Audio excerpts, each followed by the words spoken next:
What's going on, YouTube? So today I am gonna put this engine in that car.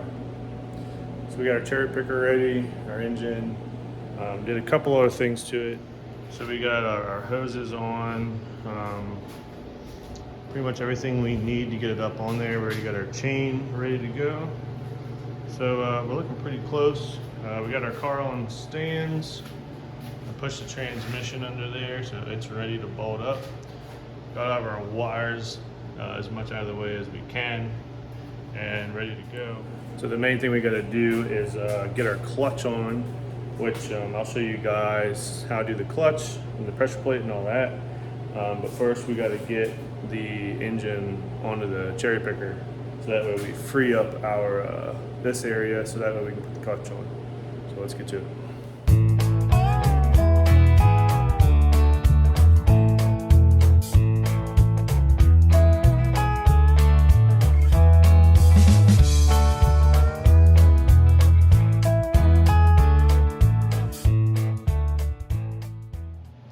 All right, so with the 2.4 crank, we have this lip here. So with my car, I had to get that machined off for the adapter plate. But for the clutch cars, manual cars, we're going to be able to see how that's open there. So all we use is a little pilot bushing. Go inside of here. And everything lines right up. So don't have to do anything with the lip for the clutch cars, but for the auto cars, if you're using the ATF, you have to machine that lip off. All right, so let's get this clutch on. All right, so with our brass pilot, I'm just gonna apply a very little bit of red sticky grease.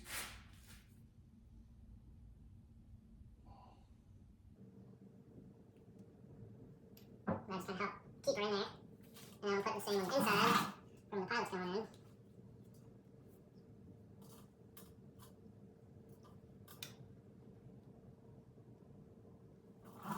Alright, so that's good. Alright, now we're going to get our flywheel on. Inside of this flywheel a little bit more.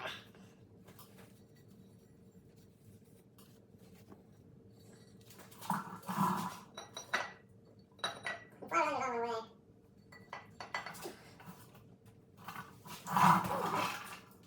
We could do also these guys on.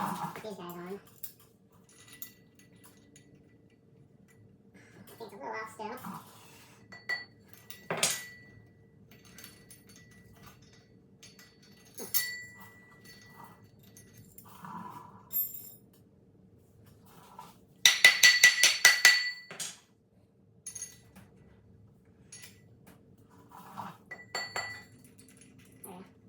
That makes it line up. It's lined up now. We'll go ahead and stick. I don't have to use these. These are like a more for like aluminum, so you don't mess up and mar them up real bad. But I still use them.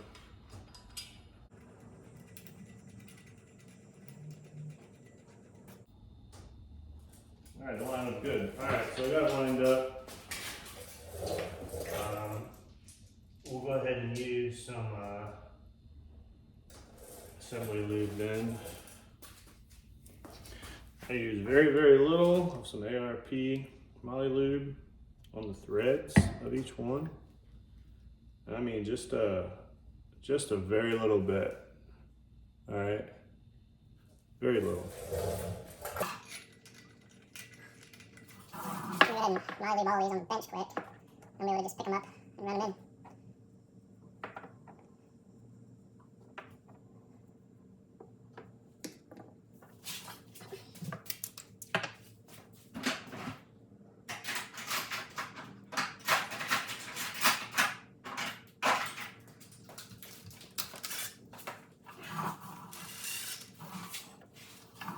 We'll get these two in, get these two out, so I can get some lube on them. Now run these back.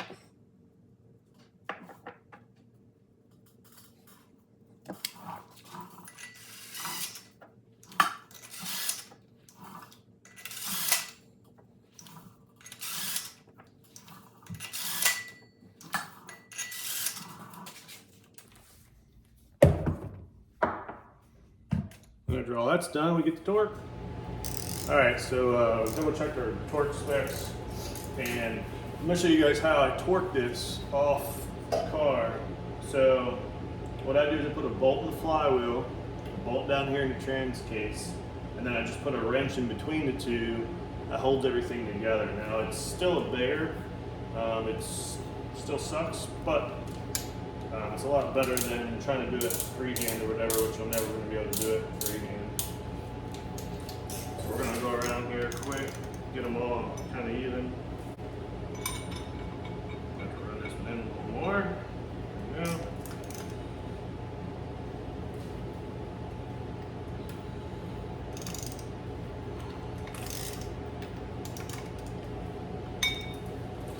And sometimes what I will do is I'll go ahead and put it on the floor, the whole motor,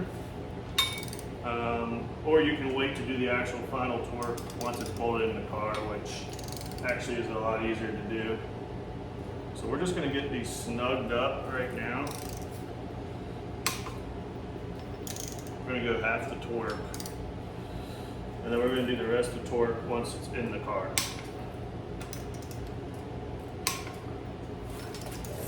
So as you can see, the motor just kind of bounces around, and when you're trying to put heavy torque on the bolt, it's not really staying put, and you could risk stripping stuff. So it's easier just to do it once it's in the car. Right now I just want to make sure the flywheel and everything is down. Everything feels good. And then we're going to do the rest of the clutch in the car. But easier to get the flywheel started, and then we're going to do sit down there, give her a quick torque, and then she's good. We can even remove this. For now, until we get it in the car and get everything mocked up. All right, so got the flywheel temporarily installed, mocked up. You can go ahead and clean it now if you want, or you can wait till you get it in. I'm gonna wait till I get it in because I'm probably gonna be messing with it. Don't want to get in, but as you can see, it's got a lot of oil and fingerprints. So make sure you brake clean both surfaces, pressure plate and your flywheel, before you put your clutch in.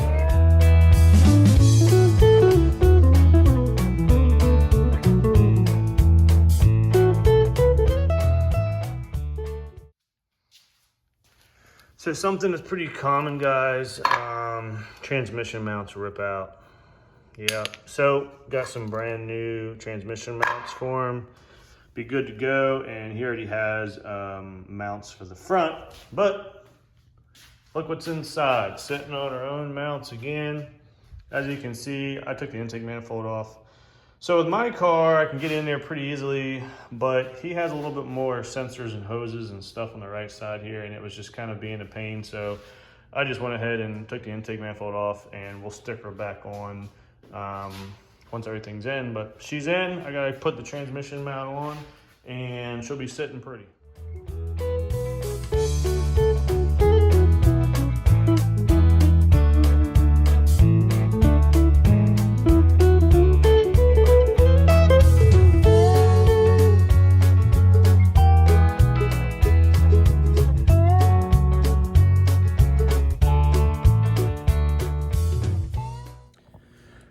Well, got most of the hot side stuff on. That's one of the most pain in the ass turbo kits I've ever put on. It's a very awkward kit. I'm really not even sure what turbo kit it is, but it's pain in the ass. So it's really awkward kit. It all collects and then goes way down underneath there. And then I had the oil relocation kit hooked up, but I had to undo that to get it up over the turbo kit. Then the wastegate's here, exhaust comes down through here. So we're gonna put the TCT and VTEC solenoid back on. And then actually probably keep that off. We'll probably, no, I think we're gonna put that on. I'm gonna put that on, then put the exhaust on. I think the next I'm gonna get the gate routed, because that's a little bit difficult to get the gate down through there. So we're getting close, really close, guys. The intake side, they're a little bit of a bear too. I don't know if I'll get to the intake side tonight, but definitely get the exhaust side and the turbo kit all ready to go. But it's coming along good. I got all the electronic connections wired up good. You saw me up there inside the engine bay. That's to get the back head grounds, very important. It's one of the main grounds. There's also 2 grounds on the block, and then there's a ground on the head. You gotta get that ground on the head. It was actually grounded to his fuel rail when the car showed up. Not a good ground. So that could have been causing some serious problems too. So you gotta get your grounds correct. If you don't know where your grounds are, get into your manual to check where your factory grounds are located. But everything's looking good. I still need to go down to Jason Schmuck and get a can. So Dylan wants a new can because he was still using the old plastic overfill, which is cracked already. Jason Schmuck's cans has a vent can and then plus the coolant overfill can that goes right here, and it's super, super nice. So he's gonna go ahead and get one of those too. And then I already got the line. I'm gonna make the line for that, and we'll be good to go. So let's get at this, finish up the exhaust side, and get her going.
All right, so we got our exhaust all hooked up. So it's 2 pieces. It's this main piece here, and then it goes to another V-band, and then it goes on the car. And just when you're one guy, you have to kind of think outside the box. So my second helper right here, hydraulic jack here, I got up underneath there, and I jacked the exhaust up so that way it would reach here. Got to think outside the box when you're by yourself. But everything looked good. Gate all bolted up. I tell you what, this is probably one of the most complicated turbo kits I've ever worked with. I'm used to Schmuck kits and PFAB kits and stuff, and this is just, it's tight and everything is really not a whole lot of room for wiggle room and stuff. So it's tight, but it works. So hot side is pretty much done. I got my drain hooked up. I'll have to go ahead and hook up my feed line here. VTEC's back on, TCT's back on, all pressure sensors on. So we're about ready to roll, guys. So we'll go ahead and put this intake on and we'll be good to go. So I was gonna show you guys something real quick in between Dylan's build. Something that I do, some of you may not agree, but the way spark plug prices are lately, I love this tool. Probably like, what the heck is that? It's a spark plug cleaner. So you got your spark plugs, right? We're gonna get the nastiest one. So this is Dylan's cylinder that was blown up. So it's full of oil. Come on, there we go. It's full of oil and crud, nasty, completely fouled out, right? So I'm gonna show you what this looks like after a spark plug cleaner is done. Check it out. It's no longer fouled anymore. Not too shabby looking, right? Clean tip, clean porcelain. Of course it's not perfect, but it looks pretty dang good. So what we're gonna do is we're gonna clean his up with a spark plug cleaner.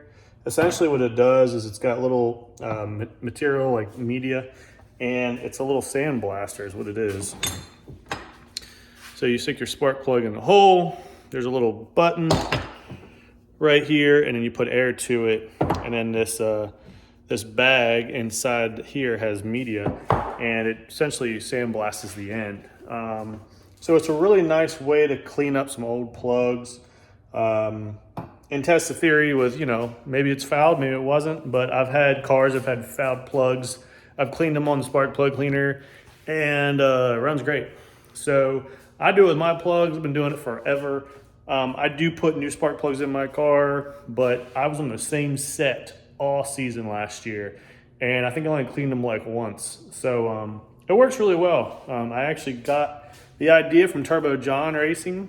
He's on YouTube as well. I saw him use it one time, and I was like, man, I gotta find this thing.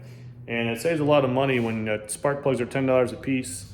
You know, it saves a good bit of money. So what we're gonna do is we're gonna clean these up. We're gonna run those for the first start up of the idle, get the tune right, and then I'll probably throw a fresh set in once the tune's pretty much dialed in, and he'll have a fresh set then and shouldn't have any issues. But that's really a good tool to clean up some old spark plugs. So anyway, guys, it's gonna be it for tonight. We're gonna go ahead and do the intake side tomorrow and button up all the electronics.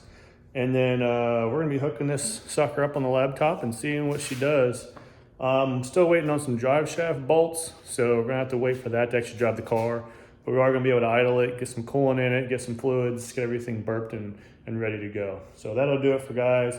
Remember, comment, like, and subscribe. I appreciate all the comments and all the support. If you guys got any questions, leave them in the comments, and I'll try to get to them. See you guys.